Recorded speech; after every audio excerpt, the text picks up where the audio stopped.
He was found unconscious, alone, unresponsive, and surrounded by questions no one in the palace wants answered. But the real shock isn't that Prince Harry collapsed. It's what he was allegedly found with, who was missing when it happened, and the cover-up already in motion to make sure you never find out. Prince Harry's name is all over the internet again. But this time, it's not about charity, titles, or family drama. The whispers coming out of Montecito are darker than anything we've heard before. Something big just went down in the palace. Dead silent. Insiders say Harry was found unconscious at home. Not tired, not faint, out cold, and it's being tied to something way heavier, alleged drug use. But here's the part blowing up group chats. Meghan wasn't there. She didn't even show. She allegedly dipped to a private club with her inner circle while Harry was being rushed to the ER. But here's where it stops being a rumor and turns into something way more dangerous. Now it gets messy. Real messy. The man who reportedly found Harry unconscious, not just a random bodyguard, it was David Langdown, a decorated ex-Scotland Yard officer who's been guarding Harry since the early 2000s. He's not just security, he's a lifeline. Trusted,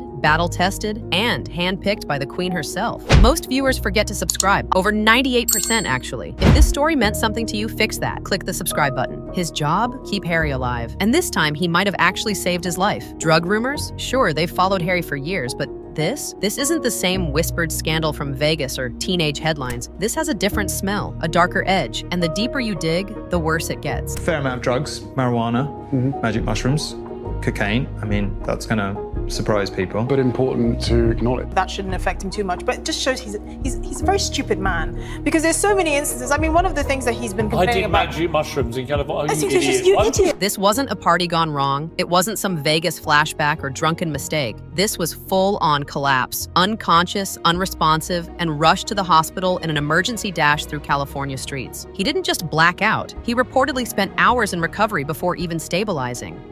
And where were the people who should have been by his side? Gone. And Meghan? She didn't wait around. Insiders say she dipped immediately, vanished from the scene. Not in shock, not in crisis, but spotted hours later at a private members-only club, laughing like nothing had happened. Which leaves one question hanging in the air. Was this just bad timing, or was it part of something planned? This isn't a one-time meltdown. It's a deeper spiral, and it's been unfolding for years while the people with power kept pretending everything was fine. Insiders say the palace has known all along, and royal biographers like Penny Junor, who've tracked Harry for decades, have hinted at it quietly. This didn't start with Meghan, not even close. But what it escalated into behind closed doors is where the story really turns. Flashback to the early 2000s, and the signs were already there. Weed, booze, typical royal rebellion at first glance, but it didn't stop there. Behind palace walls, things were escalating fast. The substances got heavier, the behavior more erratic, and the panic. It started building long before anyone on the outside ever saw the cracks. And what the palace did next only made it worse. Instead of dealing with the fallout, Prince Charles reportedly built Harry his own private nightclub inside Highgrove. Not a metaphor, a literal club on royal grounds to keep the chaos contained, as if putting a roof over recklessness was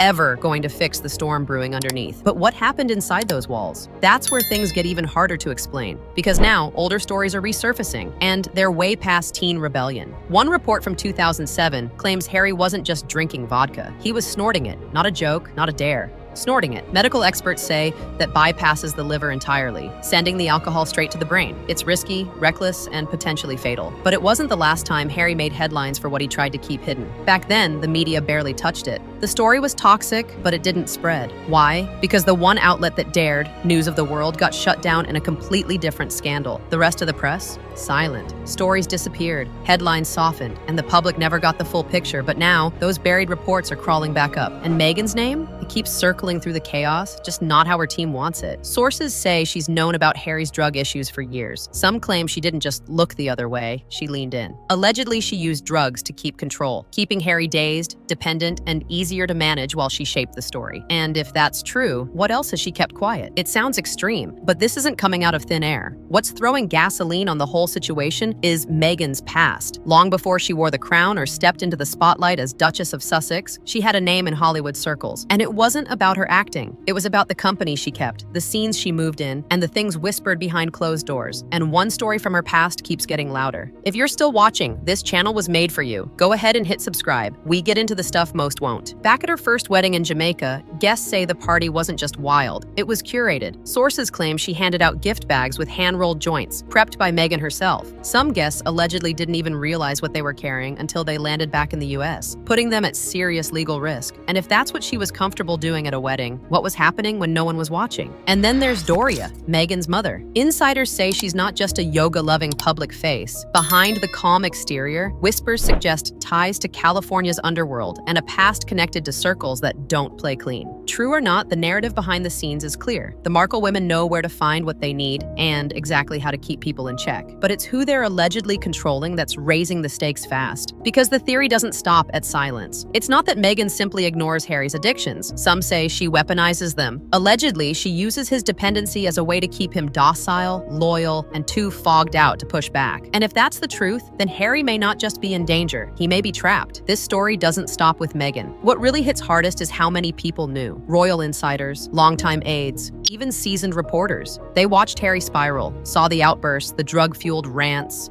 the emotional crashes behind closed doors, and stayed quiet. Not because they didn't care, but because silence served them better. And that silence bought the palace something they were desperate to protect. Because every time the truth got close to breaking, it vanished like smoke. The PR team would move fast, drop a charity rollout, stage a military photo op, toss Harry back into a polished spotlight. By Monday, the headlines were back on script. The royal machine was spotless, but behind the curtain, something else kept rotting. There's a buried story few people ever caught, until now. Tabloid clippings reveal Harry allegedly inhaled an entire canister of laughing gas during a hospital visit. Not a joke canister. Not party supply junk. The real thing, strictly regulated, only to be handled by medical staff. So how did Harry get it? Why did no one stop him? And more importantly, why did the media bury it so fast? The answer might be more disturbing than the incident itself. Now pull back to Harry's military years, and things don't get cleaner. They get messier. Whispers say drug tests were skipped, bent, or outright avoided. One palace insider swears Harry was flown off base the minute a surprise test was announced. Another claims there was an incident involving both cocaine and vodka during that same stretch of time. And just like before, the palace stepped in. But what they were really protecting might still be hidden. Fast forward to now, and Harry's not just in trouble, he's unraveling. The addiction rumors aren't whispers anymore, they're screaming. Meghan's allegedly crafting airtight alibis, keeping herself just far enough from the fallout. The palace, full lockdown mode, not a word, not a slip. And the press? Still quiet, unless it's fluff that makes them all look good. But behind that silence, something darker is building. There's one name that keeps coming up, the one person who hasn't bailed. David Langdown, the bodyguard, the fixer. The only person who's been there through the wild nights, the Vegas meltdowns, the Montecito silence. He's seen it all. And when Harry hit rock bottom, he was the one who made the call. But what else does Langdown know? And how long can he stay silent? Even with Langdown stepping in, it might have been too late. Because this isn't a one-off mistake. It's a full-blown pattern. Not a crash, but a slow-motion collapse playing out for years. And the worst part? Everyone around him saw it coming. The staff, the family, the inner circle, they watched it happen. And now there's blood on every hand that stayed quiet. When a royal spirals, the palace doesn't just panic. They mobilize. Not to help, to contain. Because this isn't about Harry's health, it's about the family's legacy. He's not just a prince with bad headlines. He's a man raised in privilege, shielded from consequences, and now teetering on the edge of something darker than anyone inside Buckingham is prepared to admit. And that edge, it's closer than they want you to know. If the reports are real, this isn't rebellion, it's collapse. Not some wild phase, not a cry for help. This is a man gutted by years of unchecked power, buried trauma, and people who used him as leverage. And now it's spiraled past the point of control. Even the palace can't fake their way out of this one. And that's silence. It's not strategy, it's panic. Sources say Charles got the call the moment Harry was admitted. No statement, no comment, just ringing phones across London as the royal machine went into full lockdown. But they weren't calling doctors. They were calling damage control. Because if this story breaks wide open, it doesn't just destroy Harry. It rips apart the carefully polished image they've spent decades trying to sell. Now every spotlight is locked on Meghan. If the whispers are true that she fled the scene the night Harry collapsed, then this isn't just personal,